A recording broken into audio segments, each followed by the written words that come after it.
up, guys? It's T here from Ti&Ni Daily, and today we're going to be making a sculpture vase kind of thing.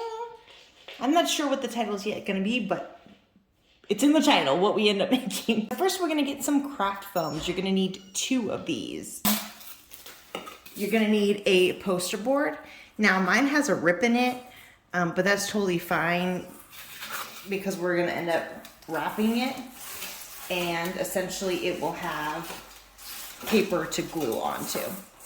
We have our hot glue and our hot glue gun. And what we're gonna do is start, like I said, wrapping it. So I'm gonna go ahead and glue it. Put some glue on the bottom of the styrofoam right here.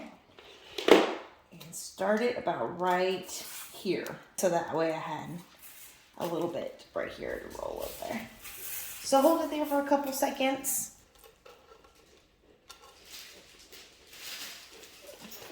And rolling it. Continue adding your hot glue and rolling it, you guys.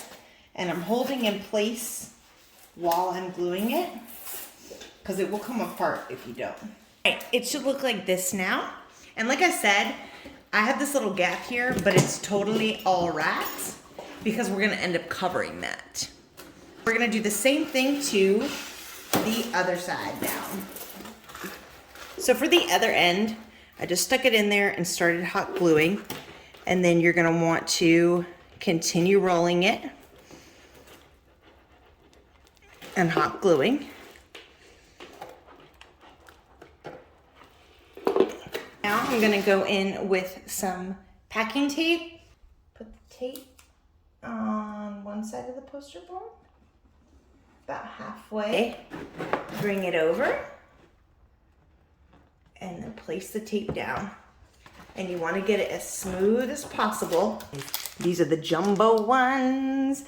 I got the jumbo ones from Walmart, but you can get the craft sticks from the Dollar Tree. You're just gonna need a couple more. I put a little piece of tape over here just to give it a solid, little area. That way the wood will be able to glue to it. So I have the sticks here. Look at how freaking jumbo these are. Could you imagine if the doctor pulled this out and was like, open up wide? It goes into my whole mouth. Look at that. Almost the size of my tongue. I know this part's gonna be daunting, you guys, but be patient. You're gonna have to cut off all the round parts because we want it nice and flush and straight. So what I did was I put pressure here to keep the wood from splinting. And I just went right where it starts to curve, and that's where I cut.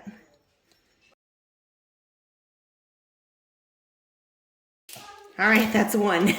I'm putting down the hot glue and then putting the stick as close to the next stick that it's next to and the stick that's on top of it. You want to get those sticks nice and close together, you guys, as little gap as possible.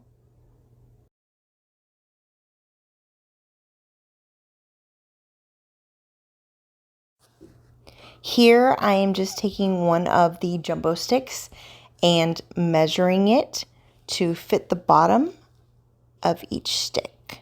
So I'm just cutting tiny little pieces to make it fit.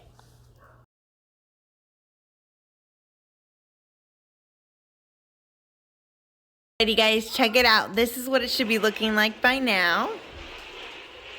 I'm digging it! I'm digging it. It already looks quite fancy, and we're not even close to being finished with it. I want to create a kind of abstract poking look. I want the wood to align it right on top of that. So I'm going to go ahead and mark the dowel rod right where it ends and cut each dowel rod the whole length of this vase. All right, I am beyond excited with how this looks. Check it out. So I put the dowel rods after we cut them, starting nice and flush at the bottom.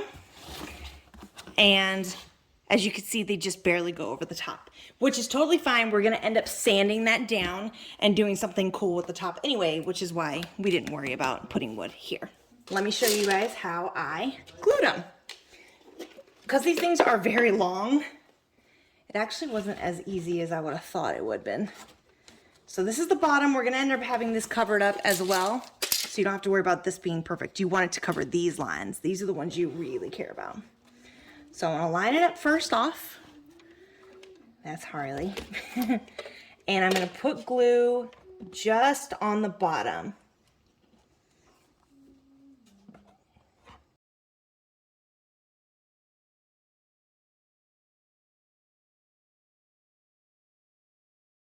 And then I'm going to stick it down and add glue as I go. This way you can manipulate the dowel rod a little bit and make sure you cover up the lines, because you might have to scooch them over a little bit and make sure you don't break it. But look at how cool that is. It already makes it look so fancy, elegante, y'all. Elegante. You want to do your best to keep it right on the line so that way you don't have glue on the other wood pieces. Because that wouldn't look very pretty now, would it? No, it would not. And now we do the same thing. Keep moving forward. Keep moving up. Because we're moving on up to the east side. I finally got a piece of my pie. If you don't know what that is, God bless you. You're still very young. Easy peasy, you guys. I'm going to add a little bit of glue up here. But like I said, we're going to be doing something with that, covering it up so it's not the end of the world. But that is how I'm going to put the dowel rods on. And I'm going to go ahead and repeat that process on every single line and then come back and show you guys what it ends up looking like. Okay, I'm freaking loving it. Freaking loving it. We need to go and sand it though and get rid of like all the little pieces of glue like that, or else the stain is not going to go on evenly in those parts. And then we're going to go in with my favoriteest wood stain, which is Special Walnut from Behr Premium. And we're going to stain all the wood parts. And it's okay if you get stain on this part right here. Like I said, we're going to cover it up. Just try not to get too much on it because it is, you know, poster board. All right, let's start sanding.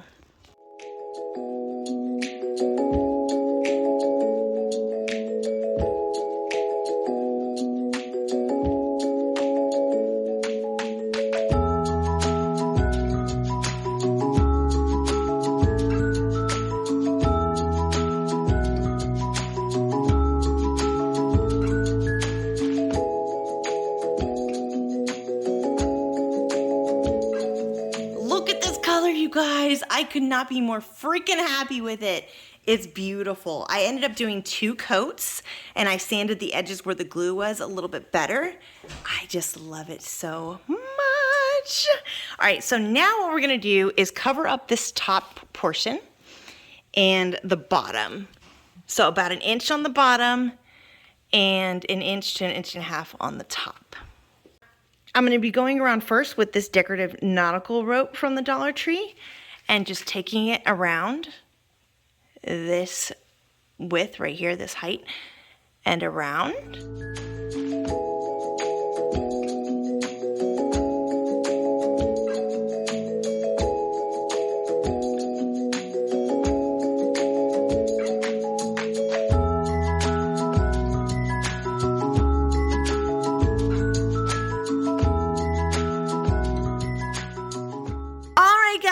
After wrapping it around the top, look at what we have. Look at how freaking good that looks. Let me back up. Woohoo! All right, time to add some pretty flowies. So I have these black pampas that I got from Amazon, and the greenery I got from the Dollar Tree. And that styrofoam piece that we put in there, you guys, this is why we needed it in there, so that way we can put all the pampas and the greenery and just stick it straight in there.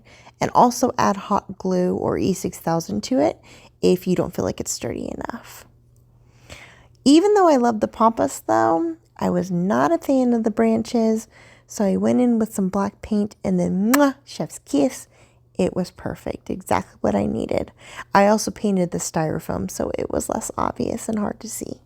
You want to also take some flames just very carefully to your jute cord. It's going to help clean it up a little bit and prevent it from snagging on anything. So please make sure you're very careful when doing this and not around anything flammable.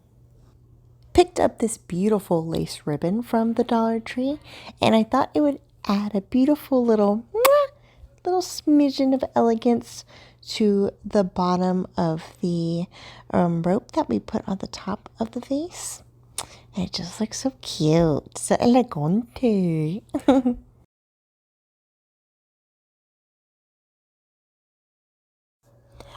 Alright guys, and this is the finished product. I am so flippin' happy with it. It looks so elegant, beautiful. It has that gorgeous bohemian vibe. It's so gorgeous, you guys. Now, of course, I had to refrain myself from adding my skulls and my spikes that I wanted to add because I wanted to keep this a little bit more on the boho elegant side. But don't worry, I plan on making another version of this with a whole lot of goth to it. So make sure you subscribe so you don't miss that video. Thanks so much for watching, you guys. I hope that you have an amazing day. You guys stay wonderful and have a gorgeous day. Bye, guys.